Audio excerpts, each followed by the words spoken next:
Hello my dear crazy food lovers, Pichekkista welcomes you again. మీరు నన్ను ఎప్పటి నుంచో అడుగుతున్న mutton dum biryani actual Muslim styles లో రానే వచ్చేసింది. అన్ని బిర్యానీలోకి ఈజీ బిర్యానీ అంటే దమ్ బిర్యానీ అనే విషయం తెలుసా మీకు? చెబితే నమ్మరు. యాక్చువల్లీ మా అమ్మకి దమ్ బిర్యానీ అంటే నచ్చదు. అమ్మ దమ్ బిర్యానీ చేయనా అంటే, వద్దు నాన్న నీకు దండం పెడతా, అంతా చప్పచప్పగా ఉంటుంది, ఒక కారం ఉప్పు ఏమీ ఉండదు అంటుంది. మా అమ్మకి ఒకసారి బ్యాడ్ ఎక్స్పీరియన్స్ అయింది. ఏంటంటే పాపం మా ఫాదర్ ఎప్పుడు ఆయన వయసులో ఉన్నప్పుడు మా అమ్మకి బిర్యానీ తినిపిస్తానని చెప్పి నవ్వింది మల్లె చెండు నచ్చింది గర్ల్ ఫ్రెండ్ అనుకుంటూ ఒక హై-ఫై రెస్టారెంట్ కి వెళ్ళారంట. అక్కడే మీకు అర్థమై ఉండాలి, బిర్యానీస్ ఎప్పుడు హై-ఫై రెస్టారెంట్స్ లో బాగోండి. మా అమ్మ చెప్పినట్టు పేషెంట్స్ కి పెట్టినట్టే ఉంటుంది. మరి బండి మీద లేదా ఒక రూమ్ లో పెట్టుకొని చేస్తారు కదా, అలాంటి వారి దగ్గర తింటే ఇదిగో ఇలానే ఉంటుంది. స్పైసీగా డబుల్ మసాలాతో కలర్ఫుల్ గా చూడముచ్చటగా నోటి నిండా యమ్మీ యమ్మీగా తింటుంటే నోట్లో నీళ్లు కారిపోవాలి అలాగా. సో పిచ్చెకిస్తా స్టైల్ వారి మటన్ దమ్ బిర్యానీ ట్రై చేసుకొని ఎలా వచ్చింది అనేది నాకు కమెంట్స్ లో పెట్టండి. అండ్ మీరు కూడా ట్రై చేస్తారు కదా, అప్పుడు దాన్ని ఒక పిక్ తీసి ఇన్స్టాగ్రామ్ లో నన్ను ఫాలో కొట్టి పిచ్చెకిస్తా బాబీని ట్యాగ్ చేసి పోస్ట్ చేయండి. ఇంకా స్టార్ట్ చేద్దాం. ఇప్పుడు నేను చెప్పే మసాలాస్ అన్నీ కూడా 1 kg మటన్ కోసం. లైట్గా ఫ్రై చేయడానికి ఒక కడాయిలో 6 లవంగాలు, 1 టీ స్పూన్ నల్ల మిరియాలు, తోక మిరియాలు 1 టీ స్పూన్, చెక్క 1 ఇంచు, యాలుకలు 6, జాపత్రి 1 పువ్వు, జాజికాయ 1, అనాస పువ్వు 2, జీలకర్ర 1 టీ స్పూను, పెద్ద యాలుకలు 2, సోంపు 2 టీ స్పూన్లు, ధనియాలు 1 టేబుల్ స్పూన్, బిర్యానీ ఆకులు 2, 1 మరాఠీ మొగ్గ. ఇప్పుడు ఇవన్నీ మీడియం ఫ్లేమ్ లో ఒక 3-4 నిమిషాలు ఫ్రై చేయాలి. అయ్యాక చల్లార్చి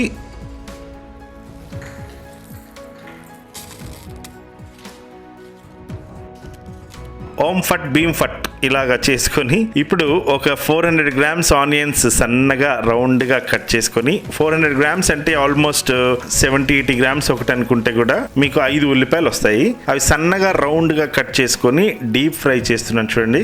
ఇవి కరెక్ట్ గా గోల్డెన్ కలర్ రావడం అనేది చాలా ఇంపార్టెంట్, గుర్తుపెట్టుకోండి. అమ్మయ్య మంచి చిట్కా చెప్పేశాను. ఇప్పుడు సబ్స్క్రైబ్ చేసుకోండి. సబ్స్క్రైబ్ కొట్టండి. ఓకే, ఆనియన్స్ ఇలా లైట్ రెడ్ అయ్యాయని తెలిసాక వెంటనే నూనెలో నుంచి తీసేయండి. ఎందుకంటే మీరు తీసే టైంకి అవి అంత రెడ్గా లేవని అనిపించినా బయటికి తీయగానే అవి వాటి మీద మిగిలి ఉన్న ఆయిల్తో పర్ఫెక్ట్ గోల్డెన్ కలర్ వచ్చేస్తాయి. ఓకే, ఇప్పుడు ఒక 1 kg మటన్ తీసుకున్నాను. మటన్ బిర్యానీ కోసం మటన్ కాస్త నేనైతే తొడ పీస్ని ప్రిఫర్ చేస్తాను, ఎందుకంటే తొడ చాలా బాగుంటుంది కనుక. రామ్ గోపాల్ వర్మ గారికి కూడా నేను ఎన్నోసార్లు మటన్ బిర్యానీ వండి పెట్టాను. అతనికి కూడా తొడ అంటే చాలా ఇష్టమే, ఆ విషయం మీకు తెలిసిందే. సో ఇప్పుడు దీన్ని మ్యారినేట్ చేస్తాను. పసుపు 1 టీ స్పూన్, ఉప్పు కరెక్ట్గా మీరు 1 kg మీట్కి ఎంత వేస్తారో అంత వేసుకోండి. ఎర్రటి కారం పొడి 2 టీ స్పూన్లు వేస్తున్నాను. అల్లం వెల్లుల్లి పేస్ట్ 1 టేబుల్ స్పూన్ నిండా, పచ్చిమిరపకాయల పేస్ట్ 1 టేబుల్ స్పూన్ నిండా వేస్తాను. 1 నిమ్మకాయ మొత్తం జ్యూస్ ఇందులో స్ట్రైట్ అవే వేస్తున్నాను.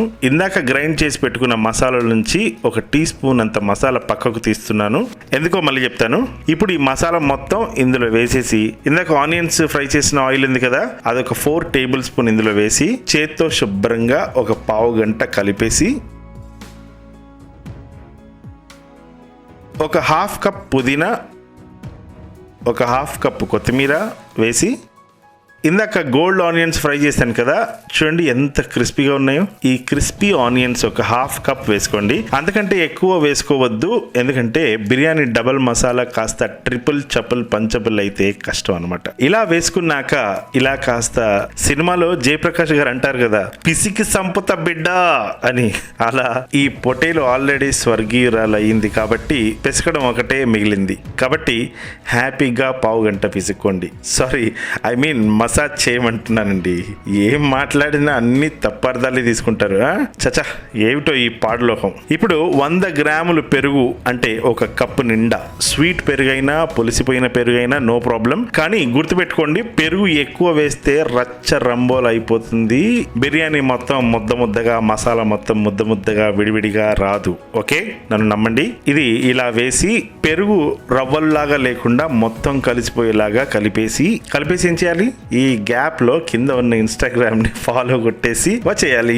అండ్ ఇక్కడే ఉన్నారు కాబట్టి ఈ వీడియో కిందనే ఉన్న సబ్స్క్రైబ్ బటన్ నొక్కి గంట కూడా కొట్టాలి.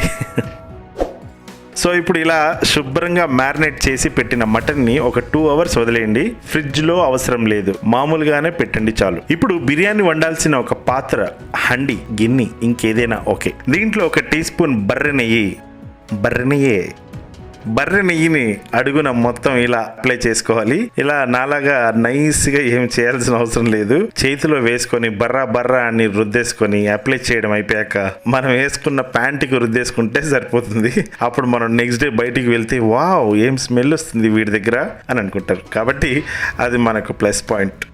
ఇప్పుడు ఈ హండీలోకి 2 hours మ్యారినేట్ చేసి పెట్టుకున్న మటన్ని ఇందులో వేసి ఇలా ఒకదాని మీద ఒకటి కాకుండా అందరిని విడివిడిగా నెయ్యి మీద పడుకోబెట్టాలి. ఓకే నా స్వీట్ స్పైసీ లవర్స్, ఇప్పుడు బిర్యానీ రైస్ ని ఎలా కుక్ చేయాలంటే మామూలుగా అందరూ దమ్ బిర్యానీకి ముందు వాటర్ పోసి తర్వాత అందులో మసాలా వేసి అలా చేస్తారు కదా. చాలా సార్లు కొంతమంది అంటూ ఉంటారు రైస్ లో ఏమి టేస్ట్ లేదు, ఏమీ లేదు, జస్ట్ వైట్ రైస్ లాగా ఉంటుంది అని. కానీ యాక్చువల్ గా నేను ఇప్పుడు చేసే స్టైల్లో చేసుకుంటే రైస్ కి no doubt extra flavour add అవుతుంది అండ్ బిర్యానీ కూడా సూపర్ టేస్ట్ వస్తుంది. ఇది పిచ్చెకిస్తా బాబీ ఇచ్చే స్పెషల్ టచ్ అన్నమాట. ట్రస్ట్ మీ, రైస్ సర్వ్ చేసేటప్పుడు గప్పున ఇల్లంతా స్మెల్ రాకుంటే నన్ను అడగండి, చెప్తాను. రైస్ చేయడానికి ఒక గిన్నెలో ఒక 4 tablespoons ఆయిల్ వేసుకొని 4 లవంగాలు, సాజీరా 1 టీ స్పూన్, 1 ఇంచు చెక్క, 4 యాలకులు, జాపత్రి 1 పువ్వు అండ్ 2 బిర్యానీ ఆకులు, ఇవన్నీ ఇప్పుడు ఒక మాదిరిగా కాగిన నూనెలో వేసేసి సిమ్లోనే చేయాలి. గుర్తుపెట్టుకోండి, పొరపాటున పెద్ద మంట పెట్టకూడదు. మనిషికి 2 పచ్చిమిరపకాయలు చొప్పున ఈ బిర్యానీ 5గురికి సరిపోతుంది కాబట్టి మొత్తం 10 పచ్చిమిరపకాయలు ఘాటు పెట్టుకొని అడ్డం సగం కట్ చేసి ఇందులో వేసేయాలి. పచ్చిమిర్చి వేసిన 1 minute పుదీనా ఆకులు 1/2 కప్పు వేసి వెంటనే ఒక 5 seconds గ్యాప్లో కొత్తిమీర కూడా ఒక 1/2 కప్పు వేసేసి ఒక 30 seconds ఫ్రై చేయాలి. ఇప్పుడు వెంటనే వాటర్ పోసేసుకొని, నేను 3 glasses వేస్తున్నాను కాబట్టి ఈచ్ గ్లాస్కి 3 glasses వాటర్ పోసుకోవాలి. వెంటనే ఉప్పు కొలత వచ్చేసి మీరు 3 గ్లాసులు రైస్కి ఎంత సాల్ట్ వేస్తారో దానికన్నా డబుల్ వేయండి. అంటే రెగ్యులర్గా 1 tablespoon వేసుకుంటే కనుక ఇప్పుడు 2 tablespoons వేయండి. ఎందుకంటే రైస్ ఉడికిన తర్వాత మనం వాటర్ మొత్తం డ్రైన్ చేస్తాం కాబట్టి సాల్ట్ మొత్తం వాటర్లోనే పోతుంది. ఇప్పుడు ఒక చిన్న నిమ్మకాయ చిక్కని ఇందులో పిండేసుకోవాలి, ఎందుకంటే రైస్ మల్లెపూల్లాగా అవడానికి హెల్ప్ అవుతుంది. ఇప్పుడు మూత పెట్టేసి 5 నిమిషాలు హై ఫ్లేమ్లో పెడితే ఇందాక మనం వేసిన మసాలా లో నుంచి కావాల్సిన ఎసెన్స్ అంతా ఈ వాటర్ లోకి వచ్చేసి ఉంటాయి.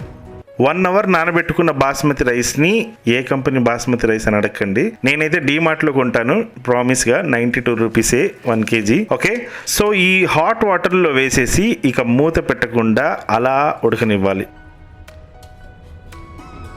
అండ్ మీన్ వైల్ పచ్చిమిరపకాయలు ఇవన్నీ, ఈ మసాలాలు ఇవన్నిటిని ఏరి పారేయాలి పక్కకి. ఓకే, ఇప్పుడు రైస్ ఒక 70% ఉడికింది. ఎలా తెలుస్తుంది 70% ఉడికిందని అనేగా మీ డౌట్. ఇది రెగ్యులర్ గా ఎవరైనా రైస్ బాగా వండే ఎక్స్పీరియన్స్ ఉంటే ఈజీగా అర్థమవుతుంది. కానీ మీరు బిగినర్ అవుతే ఒక బియ్యం గింజని పట్టుకొని నొక్కి చూస్తే అది మధ్యలో కాస్త బియ్యం లాగే ఉంటుంది, అప్పుడు అది 70% ఉడికినట్టు. ఇప్పుడు ఇందులో వేసేసి స్ప్రెడ్ చేసుకొని ఇలాగా నెక్స్ట్ రౌండ్ 80% ఉడికిన రైస్ ని తీయాలి. అంటే ఏమీ లేదండి, ఒక 2 నిమిషాలు గ్యాప్ ఇచ్చి మళ్ళీ తీస్తే అది 80% అన్నమాట, అంతే. రైస్ ఇలా స్ప్రెడ్ చేసుకొని కొద్దిగా కొత్తిమీర అండ్ పుదీనా వేసుకోవాలి. తర్వాత కొద్దిగా ఫ్రైడ్ ఆనియన్స్ కూడా వేసుకోవాలి. అండ్ ఇందాక నేను 1 టీ స్పూన్ మసాలా పక్కకు తీసాను కదా, ఆ మసాలా ఈ రైస్లో ఇలా ఒక 2 pinches మసాలాని మొత్తం స్ప్రెడ్ చేయాలి.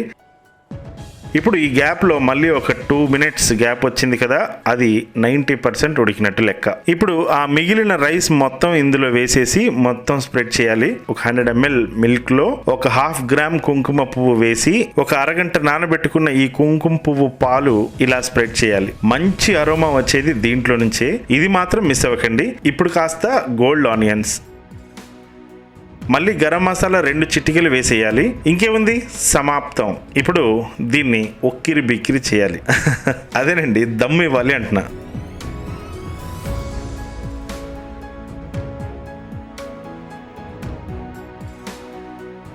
అవునవును, మర్చిపోయాను.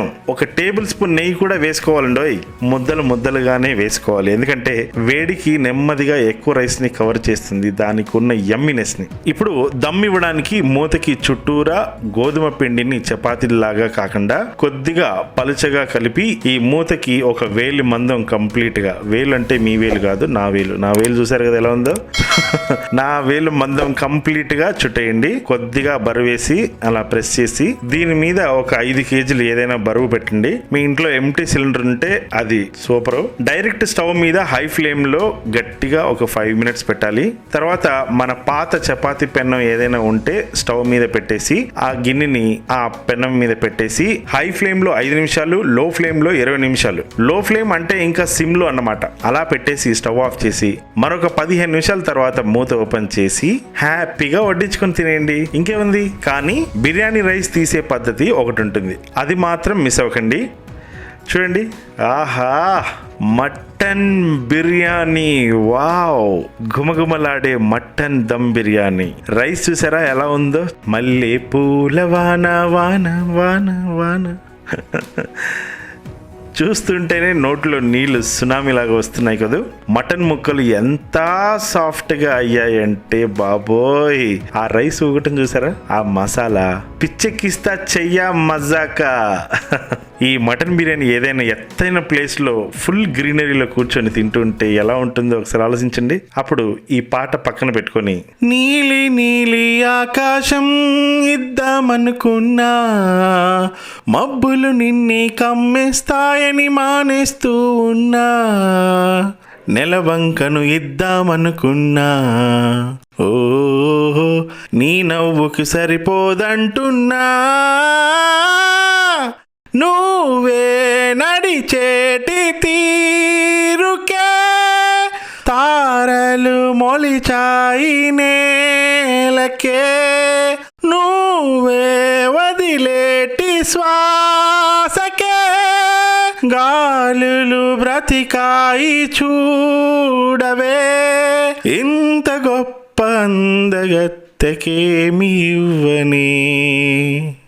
మటన్ బిర్యానీ ఇస్తే బాగుంటుందేమో. మటన్ బిర్యానీ నచ్చిందా? హలో, ఎవరు లేరా? నా పాట వినగానే పారిపోయినట్టున్నారు. ఇంతకీ సబ్స్క్రైబ్ చేసుకున్నారో లేదో, లైక్ కమెంట్ కూడా అడుగుదామనే లోపల వెళ్ళిపోయారు. ఈ మధ్య పిచ్చికిస్తా స్పైసీ లవర్స్కి బొత్తిగా ఆగట్లేదండి. ఇలా రెసిపీ స్టార్ట్ చేస్తానో లేదో అప్పుడే కిచెన్లోకి పరిగెత్తి నెక్స్ట్ ఫ్యూ అవర్స్లో వండేసి నాకు ఇన్స్టాగ్రామ్లో పోస్ట్ చేస్తున్నారు. మరీ ఇంత ఫాస్ట్ అయితే నాకు 100 మిలియన్ సబ్స్క్రైబర్స్ మూడినట్టే. అమ్మా, అందరూ వెళ్ళిపోయారు, నాకు కాస్త వడ్డించేవా?